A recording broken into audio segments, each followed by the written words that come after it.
The Land Recording Service and Our Management. October 15, 2020 by Anna von Reitz. From the first, our operations have been implemented and guided by the oldest management system in the world, Task-Oriented Management (TMO). This is not surprising, as this is also the simplest, most direct, and easiest to implement management system in the world. So, the immediate task facing our lawful government was to undo and rebut the false claims of our federal employees against our people, the vast constructive fraud scheme that trafficked Americans off their land and soil almost at birth and impersonated them first as British Territorial Citizens and slightly later as citizens of the United States, too. Addressing that situation has required public notice and the creation of public records to declare the proper political status we are owed and to reclaim our constitutional guarantees as a prelude to assembling our states of the Union.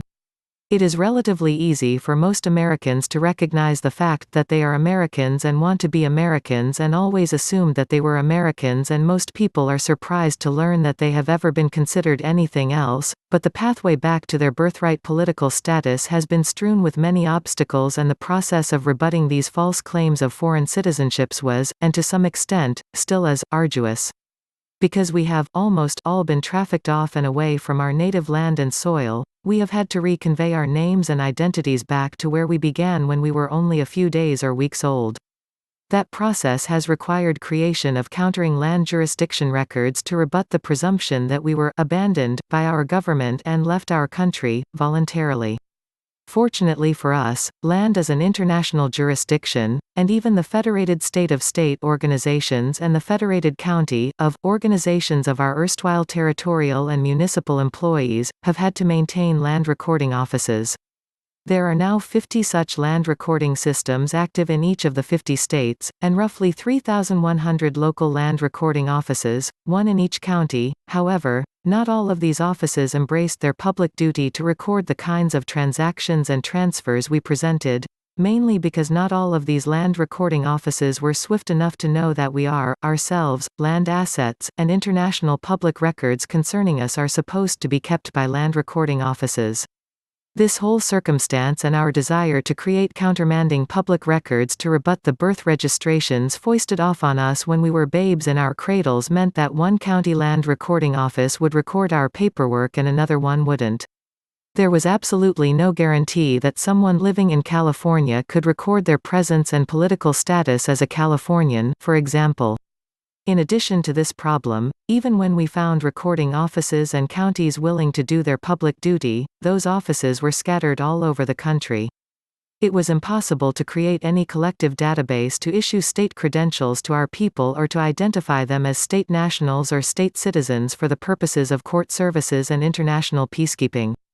So, after enough of us had trodden down the path and blazed the way, we took counsel and decided that our own land recording system was not only desirable but necessary.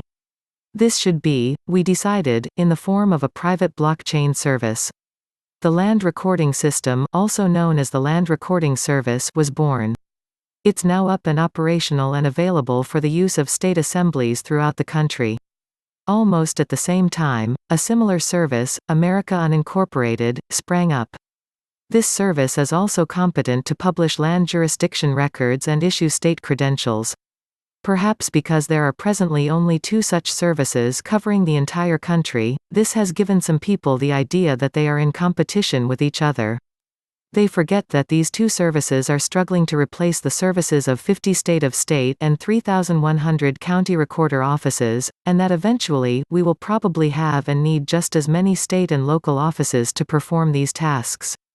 The either or thinking involved in assuming that these two land recording services are in competition with each other, that one is good and the other is bad, has to stop. We didn't give any sole source contract to the LRS. We are familiar with the operators of America Unincorporated, too, and have no reason to think that either operation is unsecure or engaged in any improper activity. We welcome the development of local and state-level land recording services. We remember too well our gratitude when we found county recorder offices that were still open and ready to serve the public, to unduly limit local efforts to provide these services in each state and eventually in each county. The way to look at the LRS is as a convenient and centralized answer to our present needs, one that makes it easy for state assemblies to get started on providing these much-needed services for the people of their state. It expedites and shortens the wait time it would take otherwise for each state and county to grapple with setting up their own system to do this work, but it does not present an obstacle to any competent and secure local effort. The idea behind all of this is, 1. Serve the needs of the people, and 2. Self-govern. Our system of governance is a bottom-up system, not a top-down system, so our structures and our management are naturally given to diversity and local service options.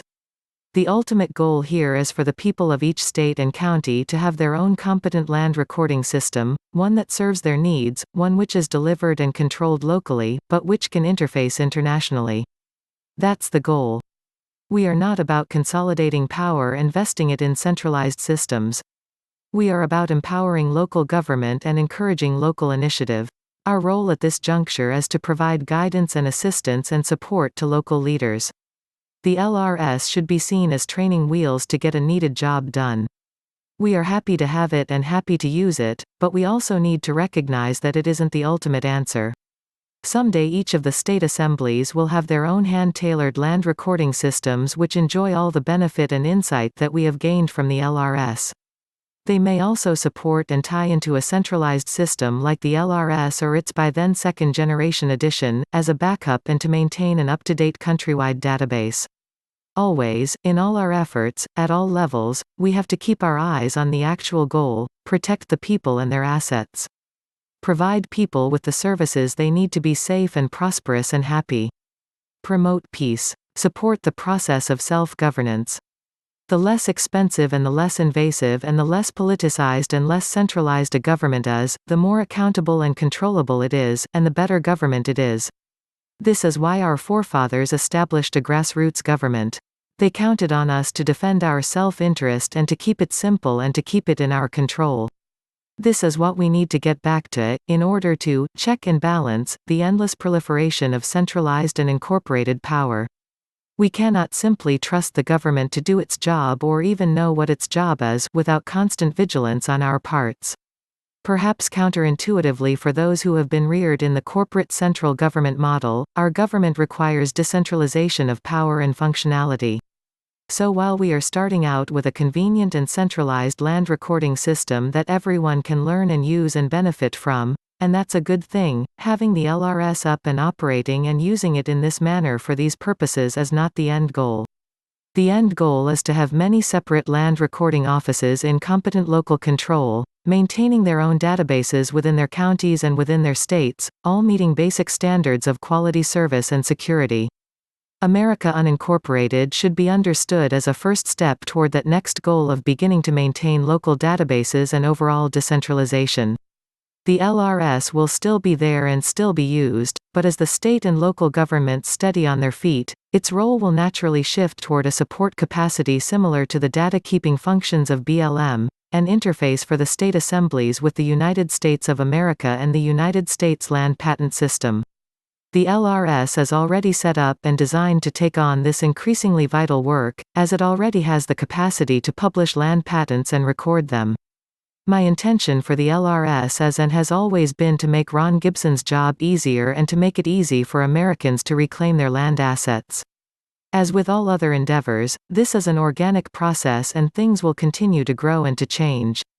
So far as I am concerned, both the LRS and America Unincorporated are fine efforts and deserve our full support and understanding and participation.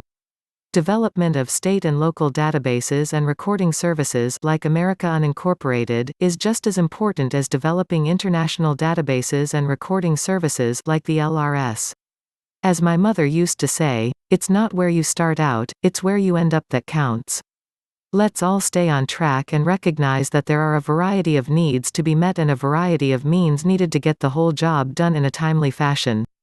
Links to Anna's articles and resources can be found in the video description box. Thank you for subscribing, liking and sharing.